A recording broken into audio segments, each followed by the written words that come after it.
Bienvenue à tous. Merci de nous rejoindre pour cette reprise de la Semaine Éco. La Semaine Éco, bien sûr, qui revient juste après le mois de Ramadan. Ça aide bien sûr à tous nos compatriotes qui nous regardent ce soir. Alors nous avons choisi ce soir pour reprendre l'émission La Semaine Éco de vous parler d'un événement qu'organise l'Algérie. C'est la 4e édition de la foire commerciale intra-africaine, l'IATF. Elle aura lieu à Alger en 2025. C'est ce qu'on appelle aussi le marché de la ZLECAf. C'est aussi une appellation qui qualifie donc cet événement. Alors la décision a été actée suite à la cérémonie de signature présidée par le Premier ministre Nadel Arbaoui et réunissant le gouvernement algérien d'un côté et la Banque africaine d'import-export Afreximbank pour organiser cet événement au Centre international de conférence Abdelatif Al-Hal. Alors l'organisation de la foire à Alger est en adéquation avec la politique et qui est adoptée par l'Algérie, visant à renforcer bien sûr l'intégration africaine et à promouvoir la coopération économique entre les pays du continent noir. L'Algérie a été choisie pour accueillir donc cet événement économique continental après une évaluation positive de la Commission de l'Union africaine sur ses infrastructures réalisées lors d'une visite de la délégation de la Commission en Algérie. C'était en juin dernier. Voilà donc qui résume un peu cette thématique que nous allons développer ce soir. Pour en parler, je reçois avec moi mes invités et je reçois avec grand plaisir M. Chawki Jabali. Chawki Jabali, vous êtes représentant du secrétaire général de la ZLECAf, la zone économique de libre-échange africaine. Merci d'être avec nous sur ce plateau ce soir. Merci beaucoup, merci pour l'invitation. Monsieur Mohamed Khalifa, vous êtes directeur général d'un groupe industriel à Mostaganem, exportateur de produits électriques. Vous êtes également vice-président du cluster des produits électriques. Merci, Monsieur Khalifa, d'être avec nous également ce soir. Bonsoir, Sahaïdkom, et merci pour l'invitation. C'est nous. Alors, Monsieur Mansour Boudarba, vice-président de la CAPC. Merci, Monsieur Boudarba, d'être avec nous ce soir. Vous êtes également représentant des opérateurs et vous avez parlé de l'expérience, notamment des opérateurs algériens en Afrique. Merci d'être avec nous également ce soir. Merci de votre invitation et un grand salut à nos téléspectateurs. Communauté algérienne à l'étranger. Merci à vous. Et bien sûr avec nous également, docteur Mohamed Achir. Vous êtes docteur en économie, enseignant à l'université Moulad Maamri à Tizi Ouzou et vous êtes également consultant de la chaîne. Merci et bon retour à l'émission. C'est moi qui vous remercie, Sahaïd. Alors d'abord, avant d'entamer le débat avec mes invités, je vous invite d'abord à répondre à une question qui s'impose. Pourquoi donc ce choix de l'Algérie? Quel est le degré d'importance d'un événement aussi emblématique que cette foire commerciale intra-africaine et comment l'Algérie a pu décrocher justement cette organisation pour l'année 2025? Élément de réponse dans ce compte rendu signé à Melbourne. Connecter les marchés africains, promouvoir l'intégration économique africaine et renforcer les liens commerciaux entre les nations du continent, autant d'objectifs clés de la 4e foire commerciale intra-africaine IATF que s'apprête à accueillir l'Algérie en septembre 2025. L'Algérie fait une montée en puissance. Le fait d'avoir gagné, d'accueillir la foire du commerce intra-africain en dit plus. Faisant partie de l'équipe d'évaluation, nous avons été ici l'année passée. On a assisté à une foire où nous avons été impressionnés notamment par le secteur industriel ici en Algérie. L'IATF 2025 incarne ainsi l'engagement de l'Algérie à concrétiser le développement économique par la mise en œuvre de la ZLECAf, la zone de libre-échange continentale africaine. Cette fois-ci, on va les faire sortir de cette plateforme d'exposition. Ils vont aller visiter nos entreprises. Et c'est là qu'ils vont comprendre un peu nos capacités à produire, la qualité que nous avons et les normes avec lesquelles nous travaillons. Nous avons l'habitude de dire c'est des énormes misos, tout ça, mais maintenant ils vont les voir de visu et tout le changement, il est là. Mais en même temps, l'Algérie a la capacité industrielle, mais aussi nous avons un pays qui est touristique, qui n'est pas assez connu. Ça va être aussi l'occasion de les faire sortir, de faire connaître l'Algérie. Pour nous, en tant qu'opérateurs économiques, ayant déjà nos produits sur les marchés africains, c'est un événement d'une grande importance. Ça nous permettra de découvrir de nouveaux marchés, de placer nos produits, de nous donner à travers la zone franche, la ZLECAf, de nous donner plus de permettre à nos produits d'être plus concurrentiels sur ces marchés avec la suppression bien sûr des taxes douanières. On a déjà participé à l'ETAF, donc dans la première édition qui s'est passée en Afrique du Sud, et ça a été un succès parce qu'on a réalisé un très bon chiffre d'affaires à l'export. On espère que l'ETAF qui va se tenir en Algérie en 2025, Inch'Allah, il va réaliser quand même des objectifs plus importants parce que l'Algérie a des possibilités énormes en industrie, surtout dans le domaine énergétique. L'IATF 2025 est l'une des plus grandes foires commerciales en Afrique qui devrait attirer plus de 1600 exposants, 35 000 visiteurs et délégués des 55 pays africains et des 4 coins du monde, avec plus de 43 milliards de dollars d'accords commerciaux et d'investissements. Voilà, donc les chiffres qui viennent d'être donnés, 43 milliards d'euros d'accords commerciaux, entre autres, bien sûr, des chiffres importants qui caractérisent cet événement, la foire commerciale intra-africaine.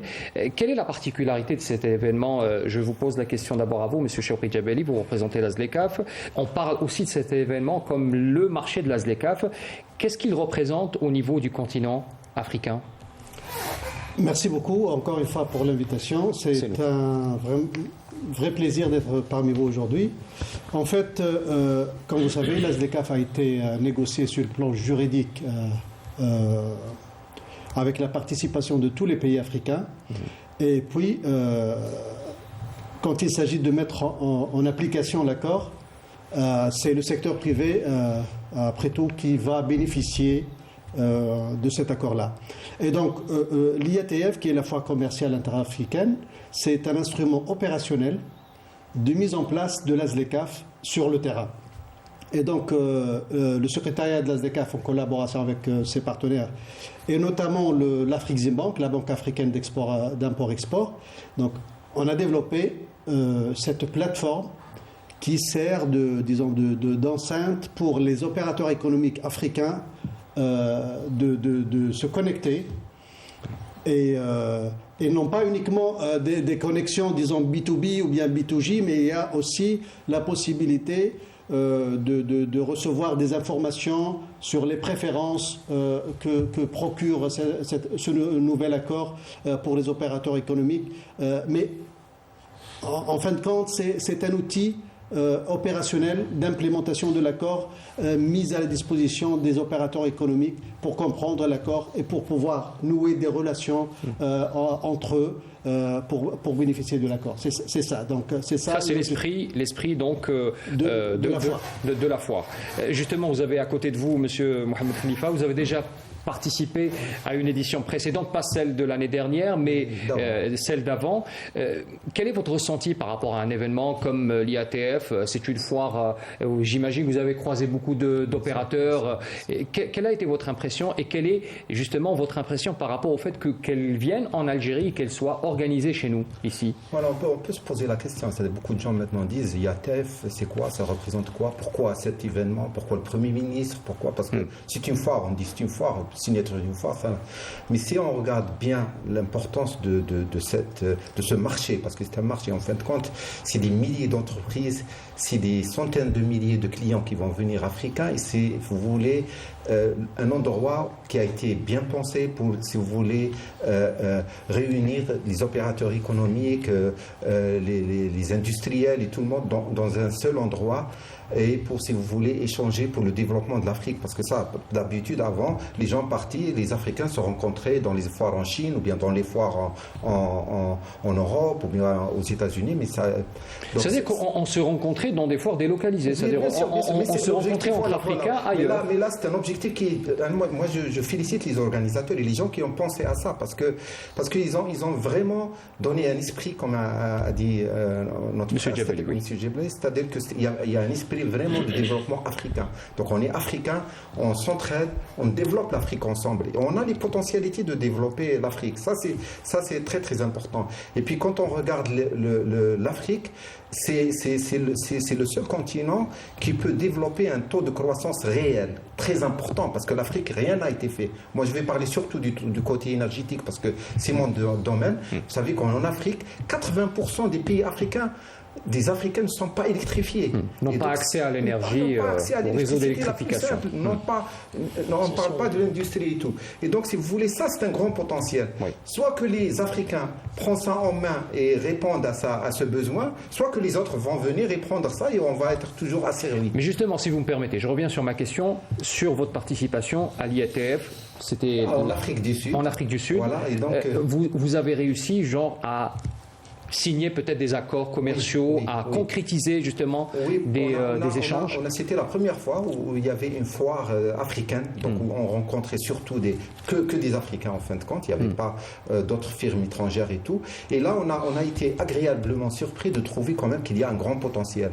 C'est-à-dire qu'il y a des gens, tout d'abord des producteurs comme nous, qu'on peut s'entraider au niveau de la matière, au niveau de la technicité, donc ça a été un sujet très important. On a eu des accords avec une câblerie, par exemple, au Nigeria, par exemple. Et puis, on avait aussi trouvé quand même un grand espace de discussion sur les grands projets. Quand on parle de l'Éthiopie, elle va construire un barrage de 40 gigawatts. Mais il faut un réseau de transport de l'électricité. Donc là, vous êtes en train de parler d'un B2G, c'est des business to government. Vous avez accès justement à des projets structurels de certains pays africains. C'est ça le plus gros du marché, parce que c'est des projets structurants qui sont les plus intéressants. Il y a un grand marché, bien sûr, on peut parler des petits projets d'énergie solaire, d'électrification, pour l'agriculture et tout. Ça, c'est énorme comme marché, mais c'est les projets structurants que les grandes entreprises algériennes doivent, si vous voulez, investir. Bien sûr, parce qu'il faut pas sous-estimer la capacité algérienne. On a dans le domaine de l'électricité un potentiel énorme.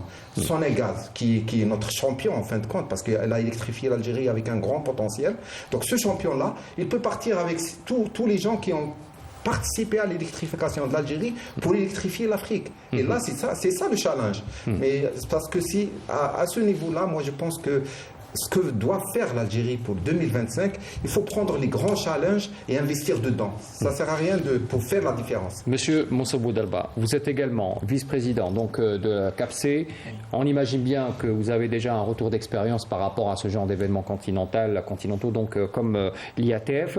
Quel est votre ressenti par rapport au fait que l'Algérie puisse organiser un événement aussi important dans un délai d'une année? Et le travail a déjà commencé pour l'organisation. Une année, c'est largement suffisant. Ne vous inquiétez pas. L'Algérie a l'habitude d'organiser des grands séminaires, des grandes conventions africaines ou des rencontres commerciales. Donc je pense que le défi va être relevé facilement.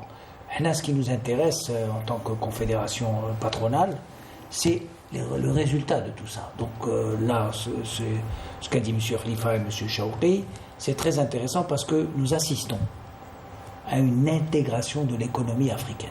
C'est-à-dire aujourd'hui, les Africains sont conscients qu'ils ont la possibilité de se développer économiquement sans, disons, la participation des puissances coloniales qui ont toujours, eux, depuis qu'ils ont quitté le territoire, la décolonisation, ils ont continué à gérer le post-colonial économique.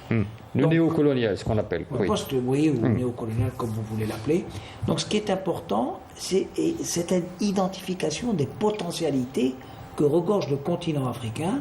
Et quand je dis potentialité, c'est bien sûr les potentialités minérales, c'est-à-dire tout ce qui est naturel, tout ce qu'offre l'Afrique en capacité au niveau des matières premières. Ça, c'est le premier point.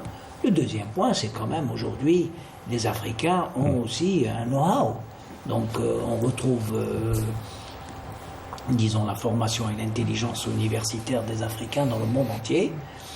Donc je pense que des grands pays comme l'Égypte, comme le Nigeria, comme l'Afrique du Sud et l'Éthiopie et l'Algérie sont aujourd'hui atteints d'un niveau d'instruction qui permet aujourd'hui à l'Afrique de se prendre en charge totalement sur le plan indépendance universitaire et transfert de technologie. Ça, c'est un premier point. L'Afrique aujourd'hui a eu la chance depuis quelques années, grâce à l'augmentation des prix des hydrocarbures, de se reconstituer des fonds d'investissement importants. qui va permettre donc de canaliser tous ces fonds vers, comme a dit M. Rifa, des opérations structurantes, c'est-à-dire ce qu'on appelle le PPP chez nous, c'est-à-dire le partenariat public-privé, c'est très important. L'aspect, par exemple... Comme a dit M. Chaouré, oui. L'économie africaine est à 95% est privée. Donc ça, privé. Permettez-moi juste de poser une question par rapport au fait qu'il y ait l'infrastructure logistique aussi. Est-ce qu'aujourd'hui, en Afrique, on avait beaucoup souffert justement du fait qu'il y ait pas assez de routes, pas assez de chemins de fer pour que l'échange se fasse dans les meilleures conditions? Est-ce qu'aujourd'hui, l'optique est justement portée sur ce point particulièrement parce que c'est ce qui fait un peu... Inévitablement, nous certains pays ont pu avancer rapidement, comme est le cas en Algérie, par exemple. Le commerce international africain, par exemple, nos entreprises, nous achetons des produits africains, mais nous les négocions en Europe. Donc elles passent par l'Europe, elles transitent par l'Europe, c'est négocié en Europe, les prix sont fixés par des partenaires européens ou intermédiaires européens et nous achetons en Europe au jour d'aujourd'hui. Donc si nous voulons transformer cette relation et devenir un commerce intra-africain, il va falloir acheter en Afrique. Et pour ça, je réponds à votre question, il est important que les pays africains qui ont les moyens, n'est-ce pas, financiers, qui s'inscrivent dans cette optique de développer l'autonomie économique africaine, de commencer sérieusement à se pencher sur le volet de la logistique. Ça, c'est très important. Maintenant, le volet de la logistique, il faut qu'il y ait le retour de l'investissement sur la logistique. Si nous faisons une route, par exemple, nous, l'Algérie, elle a décidé de faire la route avec la Mauritanie. C'est pas uniquement pour transporter nos marchandises en Mauritanie. L'optique de l'Algérie, laissez-moi vous dire ce soir, c'est d'inscrire la Mauritanie en tant que plateforme de l'industrie algérienne pour arroser, il faut qu'on s'entende là-dessus, tout le marché de l'Ouest africain, c'est-à-dire tous les pays limitrophes de la Mauritanie, parce que la population mauritanienne ne représente que 5% du commerce extérieur que pourra développer l'Algérie avec ses partenaires de l'Afrique de l'Ouest. On parlera de l'Algérie tout à l'heure. J'aimerais donc aussi... c'est ça, qu'il faut s'inscrire dans cette logique de développer des infrastructures, n'est-ce pas, qui vont permettre ce commerce de se mettre en place et de faire ce qu'on appelle des investissements lucratifs, c'est-à-dire qu'avec un retour de l'investissement. C'est ce qui va permettre, n'est-ce pas, de booster le commerce interafricain. Monsieur Achir, également, la même question par rapport à l'événement. Qu'est-ce qu'il représente en termes d'importance pour le continent et surtout pour les pays africains, qu'ils soient en voie de développement ou encore en attente justement de se développer à un stade plus mitigé peut-être? Tout à fait. Ce genre d'événements, ils sont indispensables d'abord pour accélérer le processus d'intégration africain. Parce qu'aujourd'hui, il faut dire les choses quand même, le commerce intra-africain est très faible par rapport au niveau du commerce avec le reste du monde, l'Afrique et le reste du monde. En termes d'intégration aussi, d'intégration institutionnelle, c'est-à-dire sur le plan de la réglementation, sur le plan juridique, sur le plan politique. Donc c'est vrai, il y a déjà l'Union africaine qui a fait du travail, et il y a la ZLECAf maintenant mais il vient de commencer en tout cas, donc il faut du temps pour une intégration, et ce genre d'événements justement viennent en quelque sorte en appui pour accélérer cette vitesse d'intégration et pour permettre des espaces surtout d'échange et de rencontres, non seulement pour commercer interafricains, mais surtout pour créer des jointes ventures africaines. Parce que l'enjeu le plus important, in fine, ne se limite pas seulement dans l'acte de commercer, mais dans la capacité de créer des chaînes de valeur régionales africaines. Cela veut dire créer des espaces permettant des rencontres des grandes entreprises surtout, d'un potentiel important, pour partager la valeur ajoutée africaine. Ce n'est pas encore le cas ?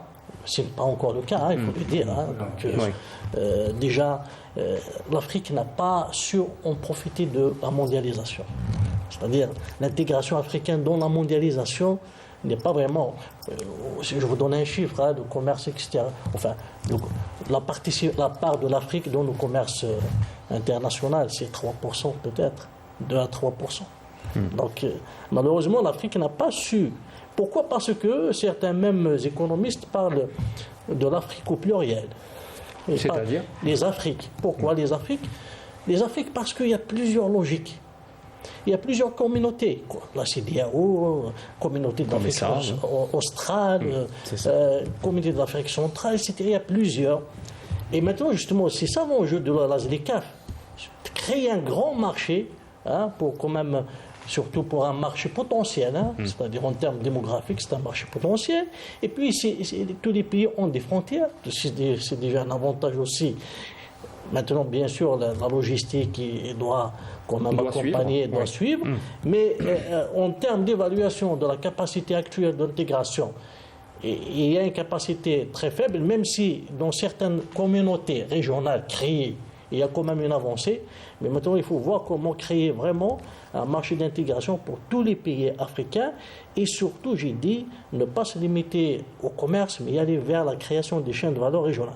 D'ailleurs, il y a un rapport de la Banque mondiale sur la ZLECAf, c'est un rapport de 2022, qui parlait un peu des retombées de la ZLECAf d'ici 2035, donc une augmentation des revenus de l'Afrique de 450 milliards de dollars, et il y a 40 millions d'Africains qui vont être, c'est-à-dire la sortie de 40 millions d'Africains de seuil de la pauvreté et l'amélioration du niveau de vie pour plus de 65 millions d'Africains. Donc, parce que fondamentalement, le libre-échange booste la croissance économique, donc la création de la valeur, la création de droits, donc l'amélioration du niveau de vie. Donc plusieurs opportunités. Plusieurs opportunités. Oui. Et maintenant, donc, il faut travailler davantage, surtout la ZLECAf, c'est très important. Ce genre d'événement, il vient en appui. C'est des grands événements, bien sûr, qui accélèrent, c'est des accélérateurs de l'intégration, mais surtout harmoniser davantage la réglementation et la démarche doit être aussi globale. C'est-à-dire, il n'y a pas que l'aspect commerce, l'aspect investissement économique, mais aussi des aspects politiques, des aspects institutionnels. Il y a la stabilité politique et la stabilité institutionnelle, c'est-à-dire même l'Union africaine, il a du travail à faire pour réussir l'intégration africaine. Monsieur Chokri Djebeli, justement, je vous interpelle sur ce que vient de dire Monsieur Hachib par rapport au fait du travail de fond que doit faire la ZLECAf, justement, pour pousser et faire marcher cette dynamique d'échange. Il y a bien sûr les événements économiques comme celui de l'IATF, qui contribuent grandement avec, bien sûr, une présence pas seulement des pays africains, il faut le souligner, même des pays étrangers ont aussi leur place aussi et participent aussi à ce développement. Quel est l'effort qui est fait au niveau de la ZLECAf? Vous êtes installé à Accra et c'est un travail, on imagine, de contact permanent que vous faites pour essayer de coordonner un peu les positions de chaque pays, pour essayer un peu d'inciter et peut-être aussi de favoriser une forme de dynamique régionale pour essayer de créer une dynamique continentale avant? Absolument. Donc, je veux juste confirmer que le commerce intra-africain, il est faible, il est parmi les plus faibles au niveau international, comparé à des blocs comme l'Union européenne, par exemple, ou bien l'Amérique, etc. Donc, et le regroupement asiatique aussi. Le regroupement asiatique. Oui, donc c'est à peu près aux alentours de 16-18% le commerce intra-africain. C'est vrai que la participation de l'Afrique au niveau du commerce international ne dépasse pas les 3%, effectivement. Et je suis complètement d'accord aussi que la logistique, le transport, c'est primordial. Quelles sont vos données, par exemple, pour ce qui concerne la logistique? Est-ce qu'il y a des pays qui sont vraiment en retard en matière... Quand on parle de retard, c'est relatif, bien sûr, d'un pays à un autre, mais est-ce qu'il y a vraiment des pays aujourd'hui que vous avez recensés et qui ont vraiment une tranche de retard très importante en matière de logistique? D'infrastructure, je parle d'infrastructure. En fait, on est bien d'accord qu'il y a un déficit d'infrastructure au niveau du continent africain. C'est vrai qu'il y a certains pays, là où l'infrastructure elle est plus ou moins développée par rapport à d'autres, mais il est sous-entendu que pour espérer avoir une intégration complète, on ne peut pas dire qu'il y a 10 pays qui sont bien développés au niveau infrastructure et les autres non. Donc il faut développer l'infrastructure au niveau continental. Il y a évidemment des projets menés par la Commission de l'Union africaine, ce qu'on appelle les PIDA. C'est des projets structurants, c'est des projets de corridors par exemple, le corridor qui lie l'Algérie à Lagos, au Nigeria. Il y a des corridors qui lient le Caire à Cape Town, en Afrique du Sud. Donc il y a tout un projet. Ça, c'est hors de la portée de la SDCAF, c'est vrai, parce qu'il y a d'autres projets. Mais il est très important d'aller en parallèle. Parce que au bout d'un moment, vous pouvez éliminer toutes les taxes possibles. Vous pouvez quand même aussi travailler sur les barrières non tarifaires qui comptent beaucoup, parfois beaucoup plus que les tarifs eux-mêmes. Mais il faut aussi donner de l'importance à ce genre d'aspects primordiaux tels que l'infrastructure. J'aimerais bien revenir il faut vraiment que la marchandise arrive pour que... Absolument. Vous pouvez éliminer les droits de douane, vous pouvez produire, mais si vous n'avez pas la possibilité si la marchandise n'est pas transportée, ça ne sert à rien. Absolument. Et donc, mais l'idée, c'est que on sait qu'il y a plusieurs piliers pour faire avancer la SDCAF. Mais l'idée, c'est qu'on va commencer avec... on va agir sur les aspects là où on a un effet ou bien un impact immédiat. On ne peut pas attendre jusqu'à le développement du corridor le Caire. C'est pour ça que je me pose la question sur des initiatives régionales peut-être. Là où, par exemple, le principe de la SDCAF est totalement applicable sur le terrain. Est-ce que ce travail, peut-être régional pour certaines parties du continent, est déjà actif et est-ce que vous avez enregistré des résultats encourageants? En fait, moi je viens de la direction douane du secrétariat de la SDCAF.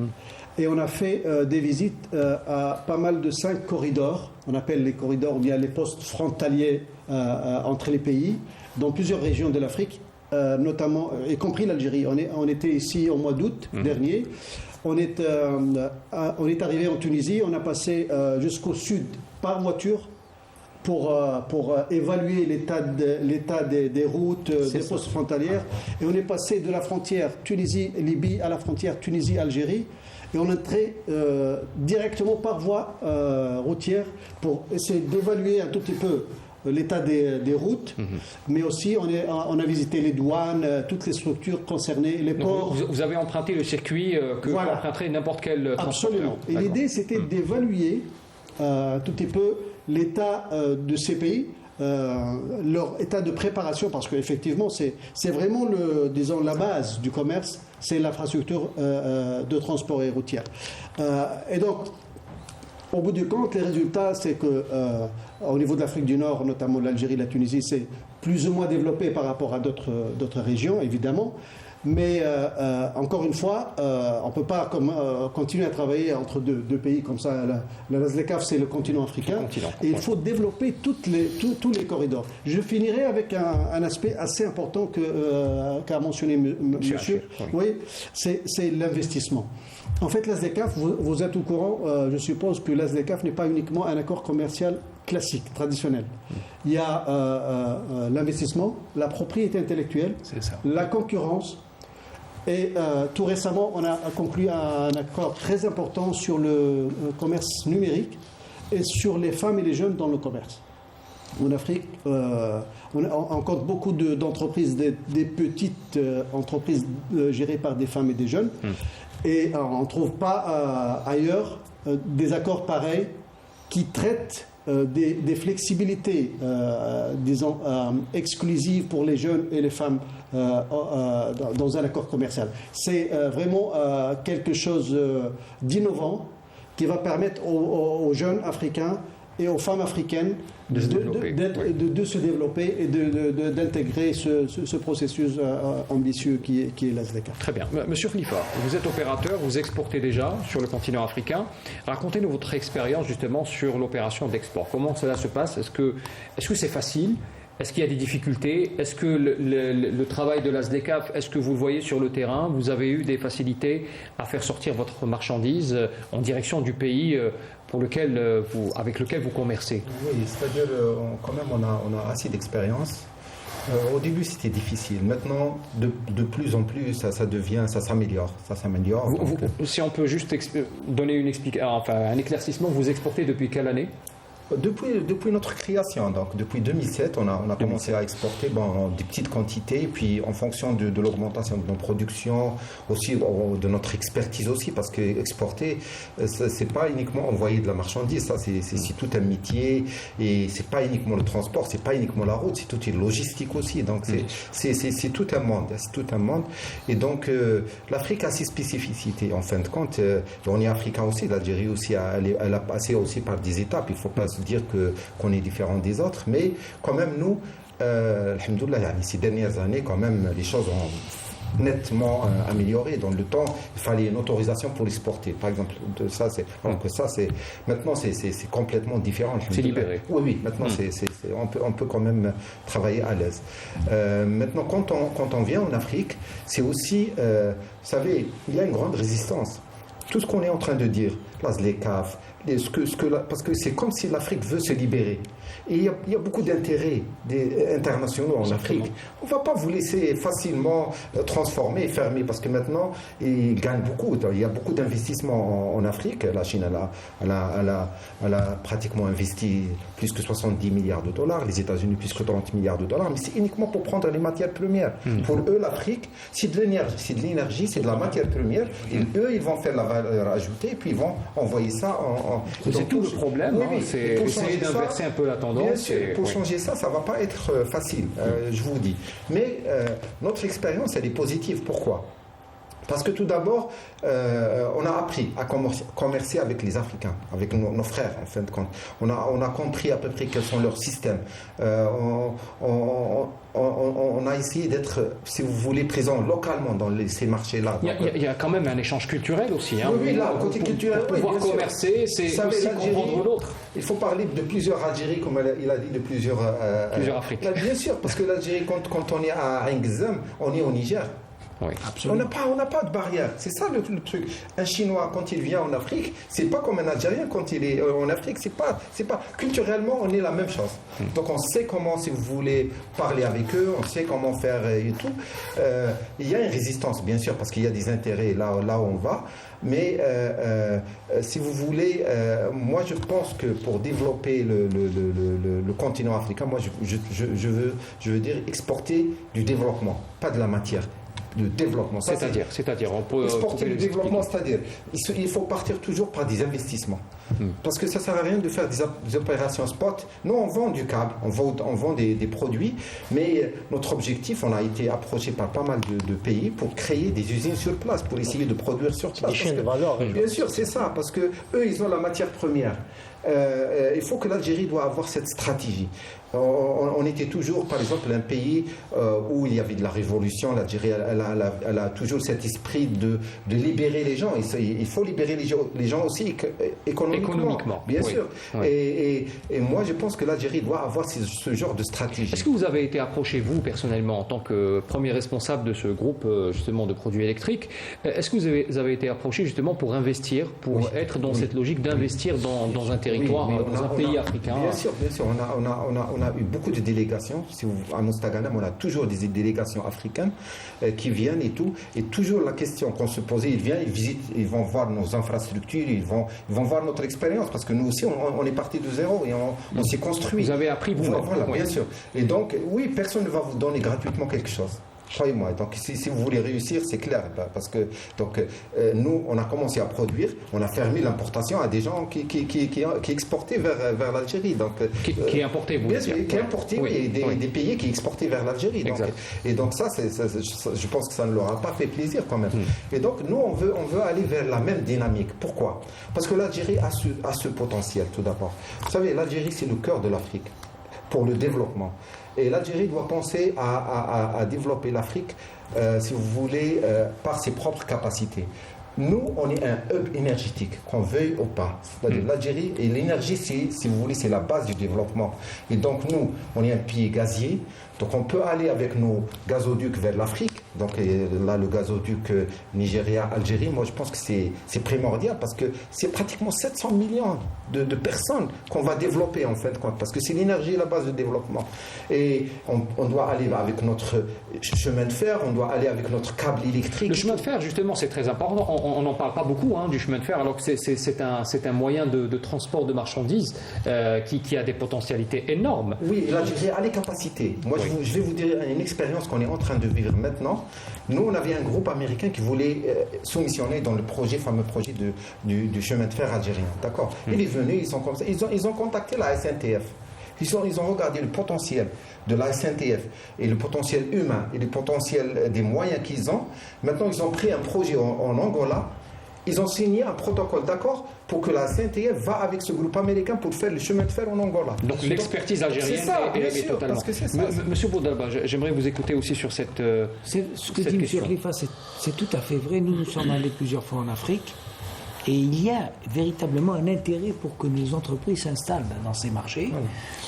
Nous devons le faire très rapidement. La législation algérienne doit aller dans ce sens pour que nos entreprises puissent s'installer durablement dans ces marchés. M. Bourdalba, la volonté politique y est, c'est-à-dire le message a été lancé vers les opérateurs pour que les opérateurs sont des pionniers, ils y vont, ils prennent tous les risques pour y aller.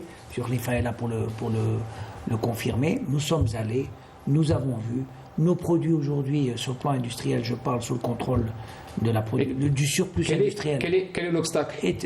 C'est la législation. Aujourd'hui, la législation algérienne ne permet pas la sortie de devises de notre pays pour aller conquérir ces marchés et affronter la concurrence disons, loyale. On va affronter avec les mêmes moyens. Parce que quand vous allez en Afrique, M. Khalifa n'a pas parlé de la Chine, mais il y a la Chine, il y a la Turquie, il y a les Américains, il y a les Européens. Oui. Les Européens sont quand même la puissance coloniale. D'ailleurs, pour revenir aux infrastructures, ils ont développé les infrastructures en fonction de leurs besoins. Pardon. Donc aujourd'hui, ce qui serait intéressant pour nous, Africains, c'est de voir une évaluation de ces infrastructures, de voir où est-ce qu'elles sont rentables et de doubler les capacités, par exemple, des ports africains, des chemins de fer africains, des routes africaines, ou alors se lancer dans un autre type de projet, mais toujours, il faut toujours garder en tête le retour gagnant-gagnant de l'investissement. Parce qu'on ne peut plus se permettre. C'est une course contre la montre. Donc l'intégration africaine, elle passe par l'installation des entreprises algériennes dans tous ces pays-là, avec une législation forte qui permet aux entreprises algériennes de concurrencer dans ces marchés où la concurrence est rude, mais il faut y aller parce que nous avons un avantage comparatif extraordinaire, c'est le surplus industriel et nous avons les normes internationales de qualité. Aujourd'hui, nos produits s'exportent même en Europe. Donc, il n'y a aucune raison de faillir pour aller en Afrique. Il faut y aller avec tout le secteur bancaire, le secteur maritime. Il faut qu'il y ait une véritable stratégie pour développer les capacités de transport maritime rapidement. Il y a des entreprises aujourd'hui en Europe qui sont en faillite. Il faudrait voir comment récupérer tout ça rapidement pour les mettre à la disposition du marché africain. Il y a des choses à faire qu'on peut faire concrètement pour accélérer la cadence et gagner les parts de marché qui sont aujourd'hui, disons, fondamentales pour le surplus industriel. Parce que, laissez-moi vous dire, en ce qui concerne l'électricité, je parle sous votre contrôle, c'est exactement le même problème que nous avons avec les matériaux de construction. Dans d'autres secteurs, oui. Nous avons aujourd'hui des surplus industriels qu'il va falloir transporter rapidement dans tous les pays africains parce que nous avons cette capacité de le faire. Les prix sont concurrentiels. Pourquoi ? Comme l'a si bien dit M. Khalifa, parce que nous avons des coûts de production aujourd'hui qui sont véritablement à notre avantage puisque nous avons l'énergie qui est abordable. Donc tout est réuni pour réussir ce challenge. L'intégration qu'a dit M. Chouki en ce qui concerne Azlekaf est en train de se mettre en place rapidement. Il faut y aller et gagner les parts de marché. Monsieur Hachir, la question que je vous pose, c'est par rapport au fait que les entreprises doivent aller investir.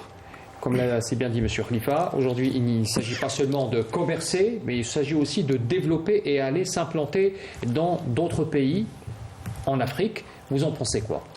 C'est ça, justement, l'objectif stratégique de l'intégration africaine. Parce que nous avons constaté quand même une évolution du partenariat africain.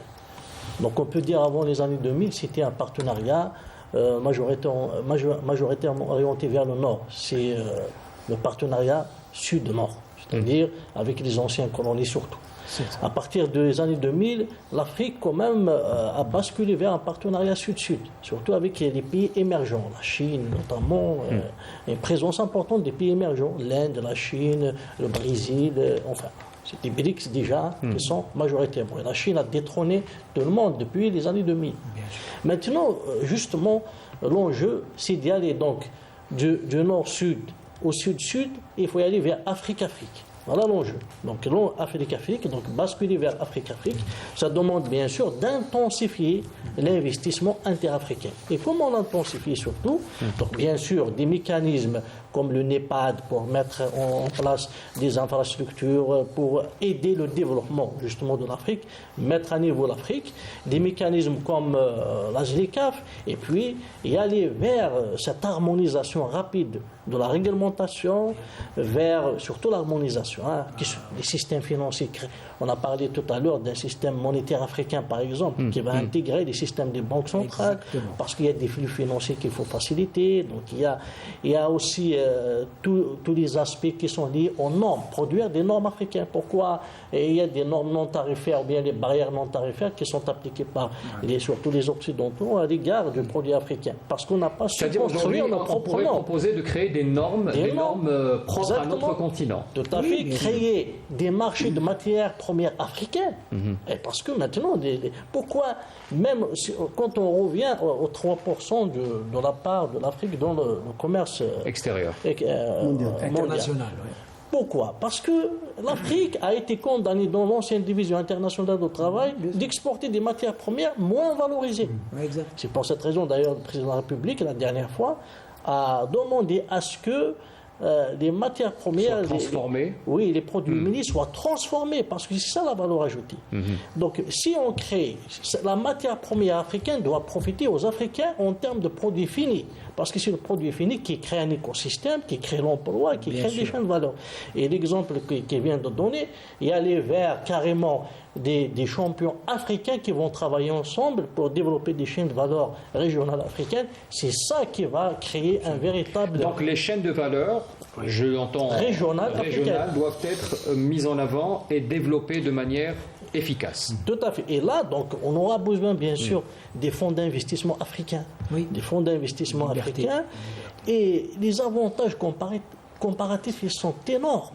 Ils sont énormes en Afrique. Même en termes de potentiel de marché, il y a des prévisions. D'abord, une Afrique très jeune, et demain, 2050, l'Afrique sera 3 milliards ou plus. Donc c'est un marché, même en termes des prévisions des institutions internationales, de l'évolution de la classe moyenne africaine. Ça va dépasser la population de l'Europe d'ici quelques années. Donc cela veut dire que même en termes de solvabilité du marché, d'évolution du marché, donc il y a de l'avenir en Afrique. Un débouché. Maintenant, je pense au sein des dirigeants politiques africains, il y a de cette prise de conscience, mais il faut y aller avec des mécanismes pratiques. L'Algérie est les pionnières en termes... Justement, la question vous me tendez la perche pour parler de la volonté politique. Alors, il y a aussi cet élément qui est très important. Le président de la République, vous l'avez si bien dit depuis le début de son mandat, avait parlé de cette redirection justement vers les pays du Sud, donc et notamment vers les pays du continent africain. Est-ce qu'aujourd'hui, cette volonté politique vous aide, vous, au sein de la ZLECAf, pour peut-être accélérer un peu l'action sur le terrain? Effectivement, je ne vais pas vous surprendre si je dis que parfois, nous, les techniciens, on est plus ou moins lésés par la volonté politique qui est plus ou moins plus ambitieuse que même le cheminement. Voilà. On n'arrive pas, en tant que technicien, à suivre le rythme de la volonté politique. Vous pouvez simplement comprendre ça en voyant un accord conclu au bout de 2 ans et demi, 3 ans de négociations, avec 55 pays. C'est la zone de libre-échange la plus grande au monde. Et donc, ça c'est pour dire que la volonté politique, elle est là. Maintenant, il va falloir que cette volonté politique se traduise par des actions concrètes, comme vous l'avez bien mentionné, au niveau de l'harmonisation, de la transposition du contenu de l'accord dans les lois nationales. Parce qu'il ne suffit pas de signer un traité international, il va falloir l'appliquer sur le terrain. L'appliquer sur le plan juridique, préparer le cadre institutionnel national qui suit la mise en œuvre de l'accord. Et ça, c'est un point très important sur lequel on travaille au niveau de la SDCAF. C'est que, et ça d'ailleurs c'était une décision des chefs d'État africains, c'est que chaque pays africain doit constituer ce qu'on appelle le comité national d'implémentation de la SDCAF. Ce comité national doit comprendre toutes les parties prenantes qui participent dans la mise en œuvre, y compris le secteur privé, mais aussi les institutions étatiques et tout. Et donc, ça va permettre au pays de suivre, d'abord de mettre la politique nécessaire pour mettre en place l'accord, mais aussi de faire le suivi et l'ajustement nécessaire et de faire participer le secteur privé en tant que, disons, co-acteur et non pas en tant que participant ordinaire. D'habitude, on fait participer le secteur privé pour donner un avis et on assiste. Et les consulter peut-être. Voilà. Oui. Mais là, on l'implique. Voilà, on l'implique en tant que co-acteur dans la mise en place de l'accord. Je ne sais pas si on aura assez de temps, mais on n'en a pas beaucoup, je vous le dis tout de suite. On va essayer de trois idées principales pour finir avec ça. Je retiens 3 idées. Donc d'abord, il faut se concentrer sur cet aspect de chaîne de valeur. Et je viens de me rappeler maintenant des 4 chaînes de valeur prioritaires de la SDCAF. Il s'agit de l'agroalimentaire, l'automobile, les produits pharmaceutiques et tout ce qui est produits de santé, et le transport et logistique. Donc ça, au niveau de la SDCAF, on a développé toute une stratégie pour mettre en place des chaînes de valeur régionales et continentales. Concernant ces 3 segments. Ces quatre segments, oui. Voilà. Donc, cette démarche de volonté politique, cette démarche qui doit être volontariste, donc les pays, ils sont là et doivent non seulement exprimer leur volonté politique, mais il faut mettre ça concrètement. La proximité, on a parlé de la proximité, le développement, l'investissement, la présence commerciale. Tout ça, ça veut dire qu'au niveau africain, on doit développer le commerce et l'investissement intra-africain à travers l'implémentation sur place. L'Africain aime bien la proximité. Et vous le savez mieux que bien sûr, c'est ce que j'ai dit. Donc il faut être sur place. Et puis, je finirai avec ça. Et en Afrique, il y a des pays leaders. Et l'Algérie est un pays leader. Et la SDCAF, qui est rien d'autre que les pays africains, doit compter beaucoup sur les pays leaders. L'Afrique du Sud, l'Algérie, l'Égypte, le Nigeria, les grandes puissances économiques. C'est vrai. Si des pays voient que l'Algérie avance rapidement dans la mise en place de... Donc on parle du principe de locomotive. Absolument. Okay. Voilà. C'est juste pour dire qu'en Afrique, une petite parenthèse, c'est très important ce que vous avez soulevé, M. Chaoukri, parce que moi j'ai eu l'occasion de visiter, et effectivement même les agences de développement, c'est-à-dire les agences qui sont censées accompagner la transformation économique de nos pays, dans tous les pays africains, ils sont organisés en conseil d'administration. Et là, il y a la responsabilité qui est partagée. Ce que vous avez souligné, c'est très important. C'est nouveau, c'est novatrice. Ça veut dire que on nous a posé la question, est-ce que l'Algérie s'est fait? On leur a dit, pas encore, nous le souhaitons.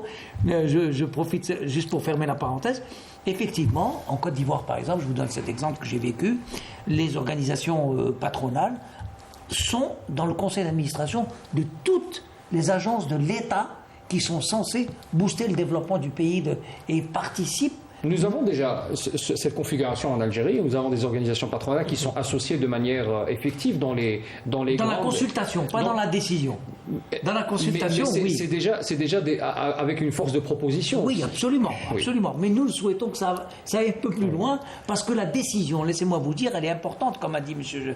Chaoukri, c'est parce que la décision... La co-décision, vous voulez dire? Oui, la décision globale qui est prise pour le développement de tel ou tel secteur, au niveau de la responsabilité, ensuite, elle est partagée. Ça veut dire que si on réussit tous ensemble. Absolument. Et si on a subi un échec, l'échec est partagé par tout le monde. Merci pour cette parenthèse. Je rappelle encore une fois que l'Algérie avait investi aussi dans ce domaine en associant bien sûr le monde des opérateurs privés et dans bien sûr les grandes décisions qui ont été prises notamment pour le développement économique. Vous me permettrez une dernière question, je vais vous faire un tour de table rapidement sur bien sûr l'Algérie bien sûr. Vous en parliez à l'instant qui doit jouer le rôle à travers le continent, mais aussi d'autres pays, l'Égypte, le Nigeria et l'Afrique du Sud, entre autres, pour donner peut-être l'exemple.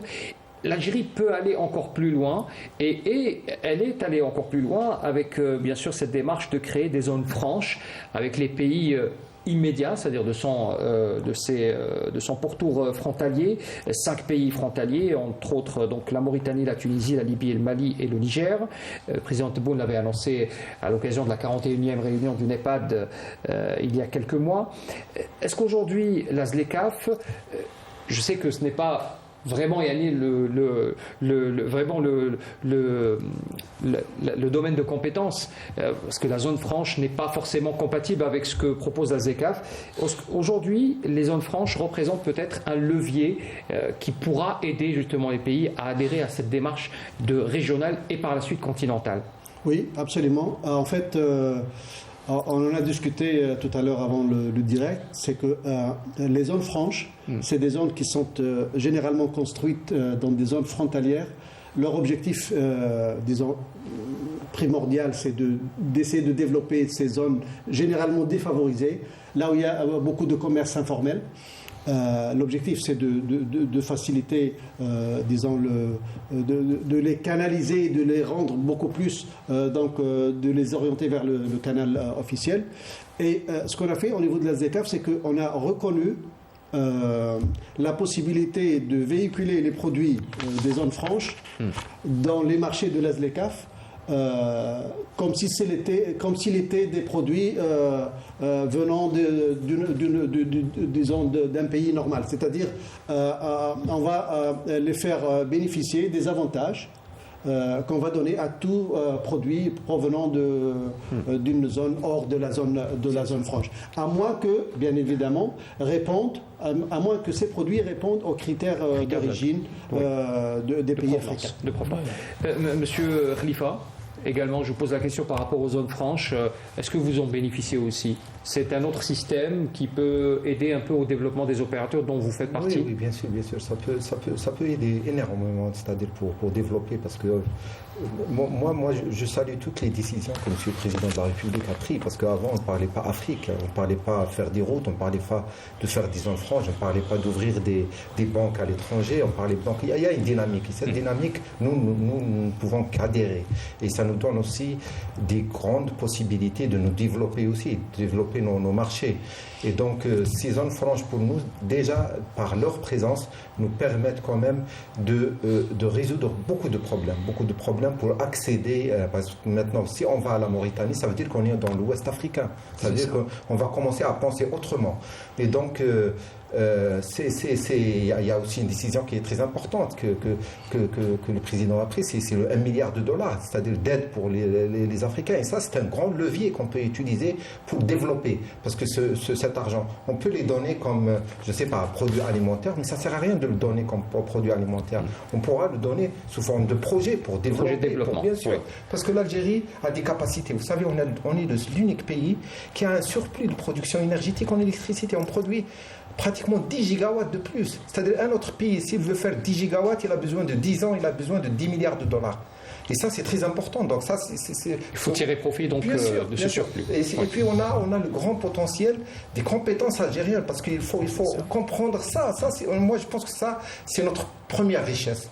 Vous en avez parlé tout à l'heure, du savoir-faire et du fait de cette capacité à apprendre nous-mêmes. Et donc, tous ces mécanismes qui sont en train d'être créés ne peuvent que nous aider à aller de l'avant pour créer des marchés. Monsieur Boutalba également, un dernier mot avant de clore. Nous avons salué la création de toutes ces ouvertures sur le plan du commerce international de notre pays.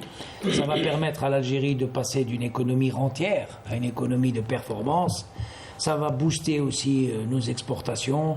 Ça va permettre, et c'est très important, d'habituer les marchés africains, n'est-ce pas, l'accoutumance aux produits algériens.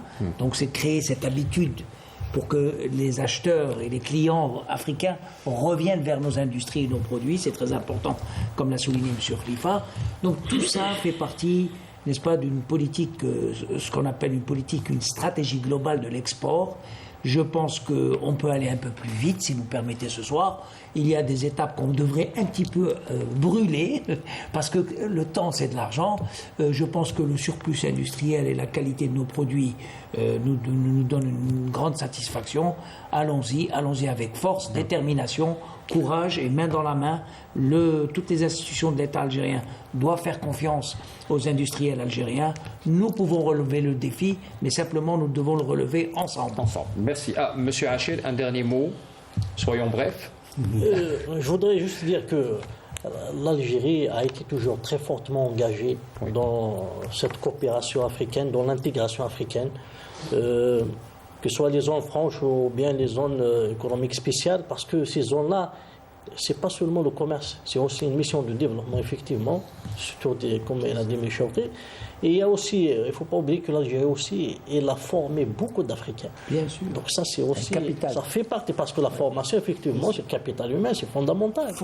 Donc cela constitue quand même constitue un bilan déjà assez important pour l'Algérie. La fibre optique aussi, ça c'est très important. La communication. La fibre optique pour les pays, surtout subsahariens, ça va booster le niveau de formation du capital humain. Parce que l'accès à l'Internet est un accès aussi, c'est des chances pour la formation. Pour l'apprentissage, le savoir, etc. Et les télécommunications, ils contribuent, ils boostent la croissance économique. Donc tous ces projets-là qui sont lancés par l'Algérie vont contribuer au développement de la coopération interafricaine. Merci à tous mes invités. Je rappellerai encore une fois que l'Algérie organisera la 4e édition de la foire commerciale intra-africaine, l'IATF, en 2025. C'est l'événement que nous avons décidé de vous exposer ce soir avec mes invités. Ça nous a permis de faire un peu le tour sur le travail de la SDECAF. Merci encore une fois à M. Chaukri Djebeli, représentant du secrétaire général de la SDECAF. Merci d'avoir été avec nous. M. Mohamed Khalifa, directeur général du groupe industriel Mostaganem, exportateur de produits électriques et vice-président du cluster produits électriques. Merci d'avoir été avec nous également. M. Boudalba, vice-président de CAPC. Merci, M. Boudalba, d'avoir été avec nous. C'était un plaisir de vous retrouver. Merci à vous. Et M. Hachir, consultant de Canal Algérie, docteur en économie, merci encore une fois d'avoir éclairé l'opinion publique aussi de vos analyses économiques. Merci encore une fois. Merci à tous de nous avoir suivis. Très bonne soirée à tous. À la semaine prochaine.